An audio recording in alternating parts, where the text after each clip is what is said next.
Hello YouTube. I'm back after a much longer than anticipated hiatus. There's reasons for that. I'm not going to get into them. But what you're looking at here is the Farmall 856 I purchased a couple days ago. I actually have a video of me driving it home, and then I don't know if I'll put it in the same video or if it'll be a separate video, but there's another video of me cleaning up this paint some, and of course you can see all these nice sooty fingerprints here.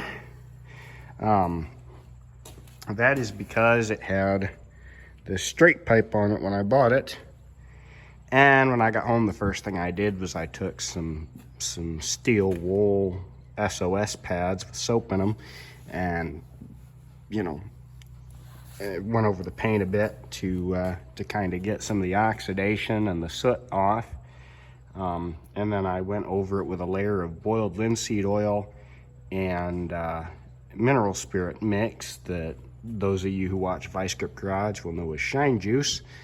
I went over it with a layer of that, and then decided that I was going to replace the air filter, which it only needed an outer element. The inner element was still good, and I was going to replace that with this nice shiny new muffler. So I started taking the straight pipe off.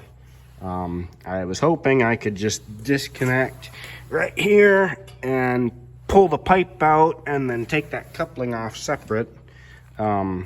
It does not have, I don't think you can see up in there. Yeah, there's just a cap on it right now to keep things from getting down in there. But it doesn't have the stock tube. I'm getting one of those. Well, that would not come off. And so I thought, well, I'll just lift the hood up and pull the whole thing down through the hood, out this way. So as I started lifting this, my hands, which were covered in soot, started getting all over the boiled linseed oil and that. So once I get that put on, this is going to go back and get another bath and another coat, and hopefully it'll be better. She could use a good proper bath with a pressure washer. Mine decided it didn't want to work, but it is what it is. It's got some weight on the front. She's got a couple small leaks here and there. Really,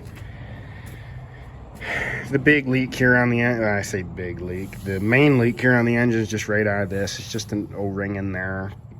The past owner didn't really, it didn't bother him enough to take it apart and fix it. It's not that big. I mean, it's been parked here for a couple days, and you can see that oil is really all that came out of there. This is a little bit more concerning, but it's not, crazy. So,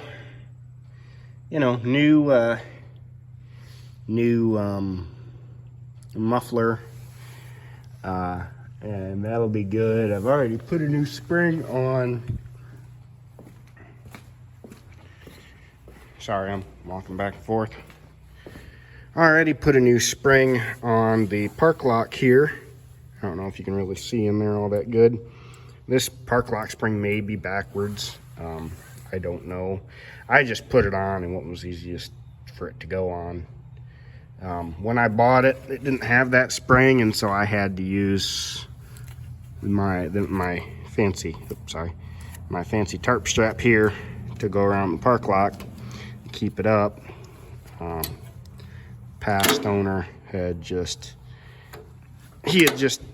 ran it without that spring, and so this lever was flopping all around, and And, you know, he lived with it, but I realized pretty quick that I wasn't going to be able to, because I only have 2 hands, and when you're trying to shift and steer and you got to keep that up, it very quickly got to be a headache. So I used my tarp strap and then replaced the spring. Hopefully that's all. Hopefully it doesn't need anything actually down in there, like the pawl. You know, hopefully the pawl's not bent or anything like that. I guess we'll see how it performs. I haven't started it since I put that spring on, because that's off and I don't want to run it without a muffler. But yeah, it should be fun. Should be a lot of fun. Really, all it really needs is that tube to go from the manifold to the muffler, which I'm going to get tomorrow, hopefully.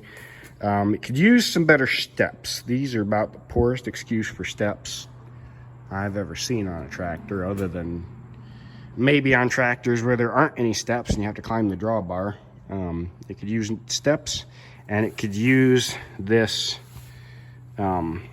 grab handle that goes around there, because my grandfather and uncle, they have an 806, a 1206, and a 1256, and all of them have that handle there. And you don't realize how much you use that handle until you go to climb on a tractor that doesn't have it, and your hand just kind of right through there. And so I shouldn't say I've just about fallen off once or twice, but I've just about fallen off once or twice. You know, it does have the nice dual light fenders, and in fact, if I can find the switch, all of them work. I don't know if you can see on the other side, but they all work. The tractor was converted to a Massey Ferguson style key switch, so from what I can tell, the tractor is always in the run position, and just bumping that key switch will start it, you know, as long as you had the fuel turned up. It has an electrical control for the SCV to make it a dual SCV tractor.